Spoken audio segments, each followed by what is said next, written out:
Terrain. It's very important, isn't it? But boy, is it expensive to buy official terrain. I mean, even the cheap guys charge a lot. And that makes sense, because in this little container here, we have probably about 3 Space Marines worth of plastic. That's quite a lot of plastic. And as you know, these models can get big. Really big. So what do? Well, maybe you could get a 3D printer. You know, print your own terrain.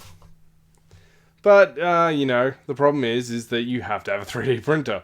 And not everyone does. And really, if you're struggling to get terrain for the table, you're probably not buying a 3D printer anytime soon. Maybe you can buy a local. There's a guy I know who does laser cutting terrain that you stick together. And he's, you know, it's not too expensive, but still, it's an expense. But what if I could tell you that it didn't need to be expensive? In fact, these can become this with some simple steps.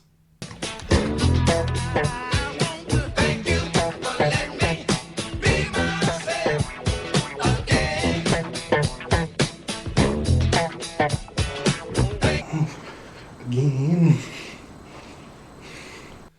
So yeah, we're talking about terrain made from junk pieces. So, you know, cans. We've got this little packet that I think looked kind of interesting. We've got some cardboard inserts. And all that kind of fun stuff. So, what are the rules here? Well, when it comes to making stuff from junk for you, there are no rules. 0 rules. But for me, I'm going to make a special rule. Because, see, as I've pointed out with this piece of terrain, so while this is mostly made out of junk items, does have a little bit of cheating. See? These parts up here, 3D printed. The pipes on the back of it, 3D printed. Some of the piping along the ground, 3D printed. So I want to make terrain where I'm not going to use any 3D printed objects at all. None.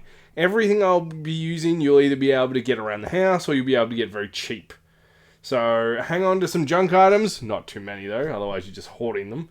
And let's see how we go. I'm going to talk about what items on this table I am going to turn into terrain pieces, because I think that'll be interesting. So we're going to use this can. We might use this can, but we're definitely going to use this can. We're going to use this piece of plastic that I got off a thing. I think it just has a really neat shape. We are going to use this piece, which is from my burrito. It just held my burrito wrapping in there, so no disgusting burrito juice on it. And we're also going to use this kind of cardboard, not this piece, because I've already sort of done some stuff to it. But it'll be this style of cardboard, and we're going to turn it into a nice little building. And then, of course, I'm also going to use this big bit here, which I don't know what I'm going to do with, but we'll figure that out. So you need the correct tools to do basing. No, you need the correct tools to do your terrain. So what tools am I going to be using today and extra stuff? So first, PVA. PVA with any of your basing materials. I strongly recommend that. So, you know, your tea leaves, your sand, all that kind of stuff, rocks. So yeah, you'll need that. Then we're going to need some clay. Any air dry clay will be fine, and on an extension of that, milliput or green stuff, whatever you want to use. I like milliput, but yeah, that's just for any sculpting you might want to do. Big scale sculpting, use your clay. Don't use your milliput, but for small stuff, milliput is great. And then, of course, we'll need some different glues as well. So we've got our PVA, but we also need some super glue. This is rare, but it's a good idea to have it just in case. And hot glue gun. Make sure you also have your hot glue as well. I suggest low temperature hot glue gun. This is a high temperature gun, but my low temperature gun has gone for a walk somewhere. Don't know where, but the high temperature gun's still here. I'll find it eventually. And then, just for the last little bit, water putty, which is basically this putty that you mix together, and then you can use it to scrape between gaps. Now, you also, of course, want a paintbrush, and preferably some type of scraper, just to help you sort of get, in those little, just to sort of help you smear it across things. And that's pretty much all you'll need as far as tools are concerned. So, let's get back to the video. Okay, so I started off here by cutting a base out, and then the funniest thing is I didn't even end up using this base for this particular project, so great stuff on that one. Then I decided it's time to cut the door out for this particular thing, so we quickly went through and I cut it out with a pair of scissors, and then I pulled out my knife and I sort of started just cutting it down into a sort of sci-fi looking door shape, which actually ended up pretty much not getting used either because I accidentally cut it too big. So good for me. Then I started to carve the shape of a door out with my my scalpel here. So just just getting the edges, and then I decided I'd cut like a sort of lightning bolt pattern in between the door, just to make it look like it's sort of open, but sort of combines together in sort of like that lightning bolt sci-fi shape. And then I just weeded out all the little bits and bobs in here. And then I made sure that the door was the right size, figured out it wasn't, cut it down. Then I realized that I wanted to make a sort of outline for the top, so I cut another piece out. And once I'd done that, I thought, well, let's get this into place. So I made sure it fit all right. So that wasn't a problem. And then I also thought, well, I'm going to also want some just little piece of wood near the door, just to sort of give it a little bit of character. So I cut out some piece of popsicle stick and just use them to sort of make a little bit of an extra sort of aperitif to the door. Glued the door on and glued the top part of the door on, which was misshapen, but if I was to do this again, I'd definitely just 3D print a door for me personally, but I'm showing off how you can do it. And then I glued the popsicle sticks on as well, and that's sort of where we ended with that particular little outline. Now I'm searching for, I wanted a little bit of a sort of top area. I was thinking like a radar dish, so I got a yogurt lid. So these are like the squeeze pouch yogurt lids. And then I thought, well, I can't really just stick the yogurt lid directly on, so I thought I'd make sort of like a wood pattern that went across the top of the radar dish. So of course I measured and cut them down, because measuring is a smart move at the end of the day. And then I just made sure they fit, which they did. And then I thought, well, better glue them into place. This is a shot of the glue bottle. I'm currently off trying to find something to use for my little radar dish, which I eventually came back and found a Barocca lid. So I take Barocca just to give me a bit of extra energy, and I used that and a paint dropper lid, and I glued them together. So for the little tower part, I used a nasal spray that I had lying around. Now I did thoroughly clean this. And then we just got the super glue out with some bicarb, and we glued it all together into one magical little piece. And that's sort of where I was at with the bunker. And then of course I glued it to the top, and the bunker's structural stuff is now done.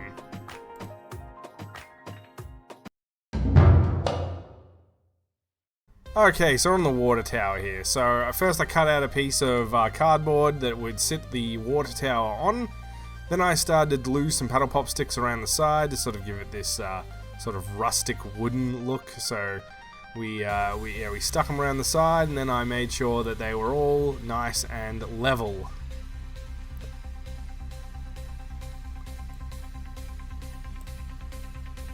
Then once I'd done that, I cut out some ones for the top of the bunker, and we glued them into place. And then I have a slightly different shot here of a better look so you can actually see what the hell's going on.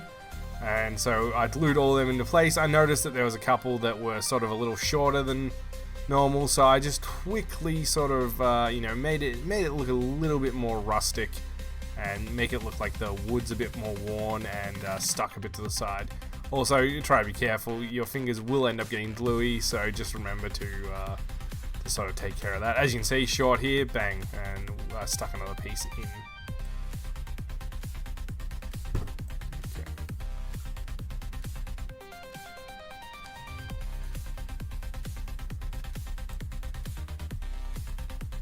Okay, and then I just simply chucked the can on top of my little tower base. Now, of course, couldn't just end it there. I needed to get some legs on the tower, so I got these skewers that I had left over from the hill portion of the project. So I was like, yep, measure that out, and make sure you take your lines, get them all well situated, and then I cut 4 legs out of the stuff. So.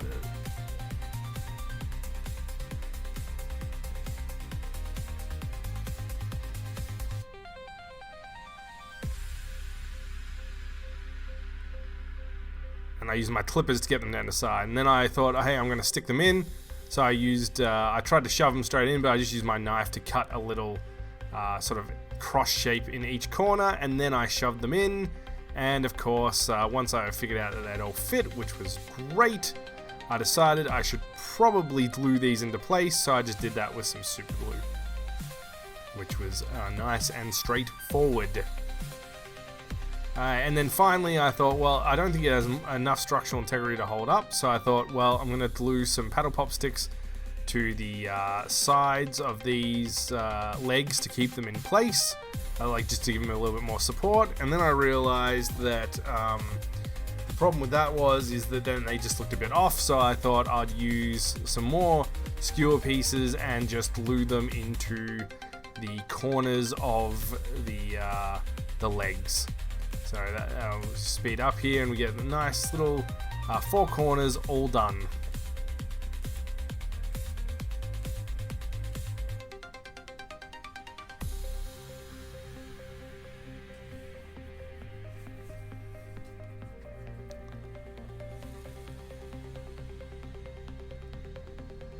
And once that was all done, it was ready to get flipped over and stuck to the base. Now, sadly, the footage for that vanished, but I've got both the bunker and the water tower here. The water tower is stuck to its base. The bunker, I did cheat a little bit, 3D printed a base for it. I just couldn't find a satisfactory base that would fit it. Okay, so we're here with the Palisade Hill. So the first thing I did was carefully cut the ring off around, so we have a nice flat base, and then I started cutting the palisades up, which took a while, but I managed to get all of them. Then we got out our hot glue gun and we started gluing and sticking palisades in. This worked pretty well. I did have a few little stragglers that wouldn't quite get and stay into place, but a bit of super glue fixed them up later. But otherwise, this was nice and straightforward. Just shoved them all into place and didn't have any real issues.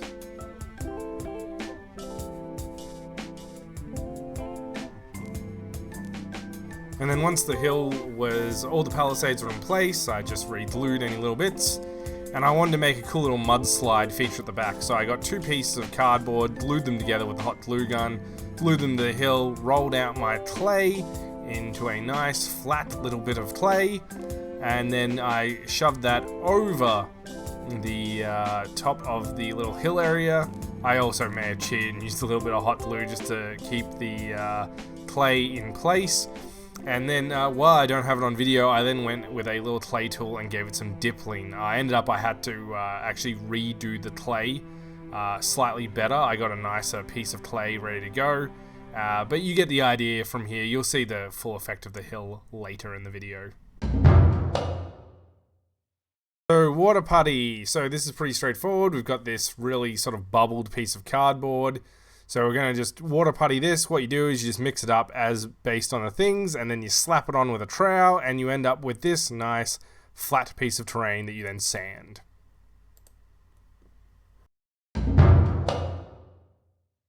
Okay, so we're finally getting into painting here. So the first thing I did was I mixed up a dark brown paint for my little sort of paint thing, and then I thought, well, I should probably actually so I based the bunker with the brown paint, and then I went ahead and I decided to do a wash on my my wood here. So I just hit it with some brown speed paint, which gave it a sort of rustic sort of tower weathered wood look, which I was going for. I didn't do the greatest job on this, but you know, it was what it was pretty much.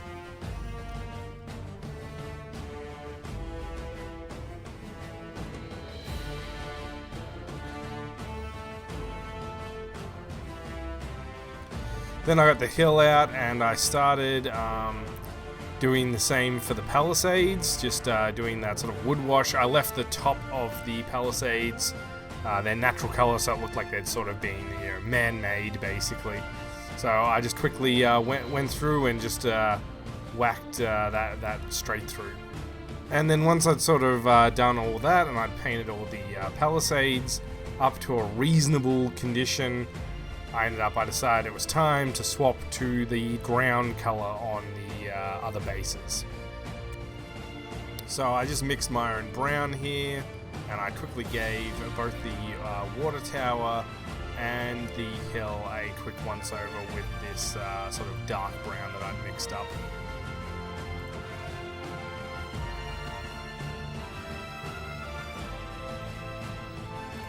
A bit of a happy accident happened here. I accidentally mixed up this sort of verdant green color, and what ended up happening was I just ended up having this really nice shade of green, and I decided, well, I'm just going to do the whole entire hill in this green color. So I went back and I painted over the brown that I'd already done, and I just got this really sort of nice, this deep sort of dark green color. Then I decided it was time to finish the bunker up, so I went through and I gave it a quick once over on the on some dark grey here, or some deep grey might be the better word. And I also decided to hit the wood up with some like a light brownish color, and I of course also did the door and the satellite in a silver. So just a standard dark metal color is basically what I shot for. And yeah, that was pretty much it for that particular paint job for the time being. I then, of course, hit the water tower with some weathering, just a sort of a orange wash that I had, because I knew I was going to do orange ground was what I was aiming for, like a red-orange. So I just thought I'd do that. And then we just sort of came back to our friend the bunker here, and I just sort of did some highlights in grey. I just wasn't overly happy with sort of how it was looking, so I decided to make like just a bit of a lighter coloured grey. Actually, that's what I'm doing here. What I did previously was I painted the metal on. And then I finally decided that I thought the bunker looked a bit morose, so I decided to get some white paint and just paint in these little sections, and then I was going to use some yellow speed paint to sort of give them the effect of sort of like yellow lights off in the distance. I don't think it quite captured what I was looking for, but yeah. And then I also got out a paint marker and I put little yellow sort of warning signs around the door, which I thought was pretty cool. And then once all that was done, I ended up of course, PVA'd the base. And I thought, well, I've got this really cool sort of, I think it was a chocolate tea that was very out of date. So I hit it up and just spread it around the edge of the bunker. And then so what I ended up doing was, of course, PVA'd the hill and just started using some green flock, or green tea leaves, and just started to sort of go around the hill and just hit it all over the place. As many different spots as I could fit that sucker in, that's where it went.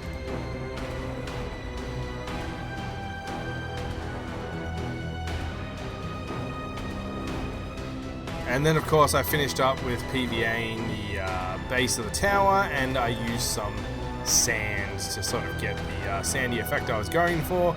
I was planning on painting it, which I did, but sadly the footage went the way of the dodo. So here's the red. I just used some red speed paint on the sand to give it that look, and then I painted this orange paint, like dry brushed it over the top, just to sort of give it, I wanted a bit of a Mars look, but not necessarily 100% Mars either. Sort of like, you know, classic space Mars, not so much what Mars actually looks like.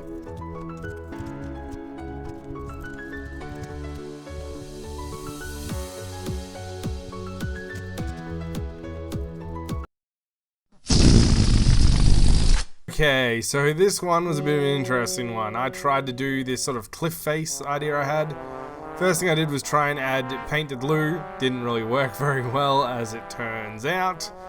Bad move for me overall, so once that didn't work, which was to just dump a whole bunch of glue down and then drop all these stones on, which worked for me before.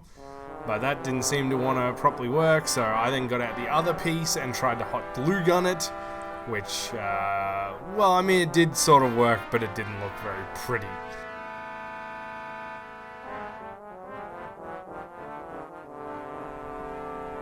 Then I tried to do a thing where I mixed a whole bunch of, I just used a whole ton of PVA and then mixed the rocks together with PVA to see if they'd stick a bit better. It did work slightly better, but it still wasn't quite what I was looking for. So I just decided at the time to scrap the whole thing, but turns out you can turn failures into successes. Okay, everyone, here we are back again. I feel like I've been at this for like weeks, and I don't know why, because I've only been working on it for the last week, but they're done. The 4 pieces of terrain that I set out to do are finished. Sadly, I didn't get time to do the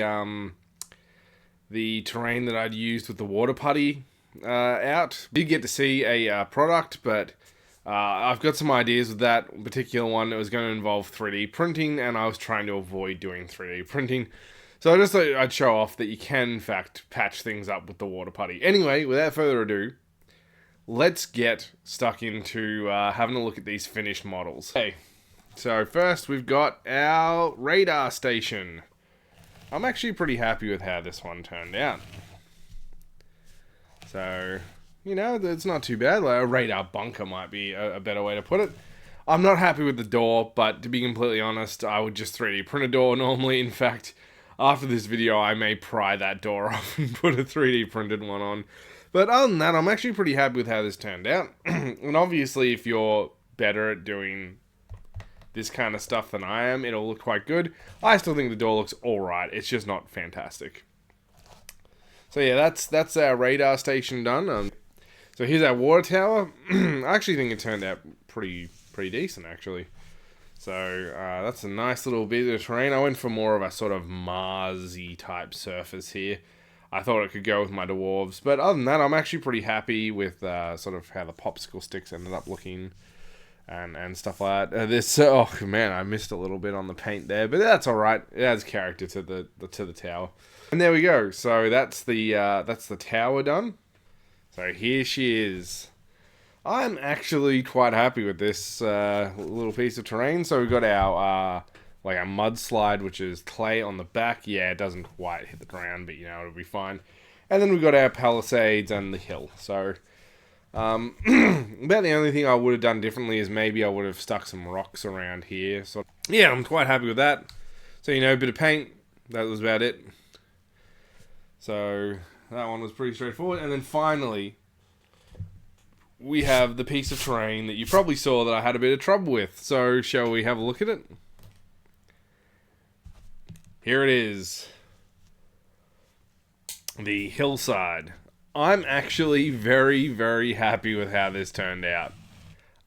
It does need a little bit of work here and there, but overall, I can't really complain, considering that when I was trying to do this thing, it just wasn't working. The problem I was having is I was trying to rush it and it's not too much of a hill, so I reckon models should be able to stand. Let me grab a model, and if I pop him here, yep. And if I keep going further down the hill, he's not falling. I know I said that I wouldn't do any 3D printed stuff for the terrain that I was doing in this video. Yeah, there's just one more thing I want to show, and it's this, you know, combination of using junk items and 3D printing. So here it is. This is what is affectionately being called my toucan terrain. So this is a snowy sort of energy outpost is what I thought. And as you can see, like so the cans aren't 3D printed. The base obviously is, I mean, you know. And then these like little machine parts are all 3D printed.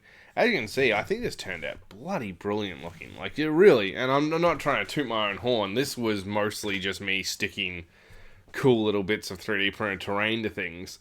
For these 3D pieces of terrain from a place called Custom Mini Makers, this is originally meant to be for a soda can, these parts, but I upscaled them. and they just work.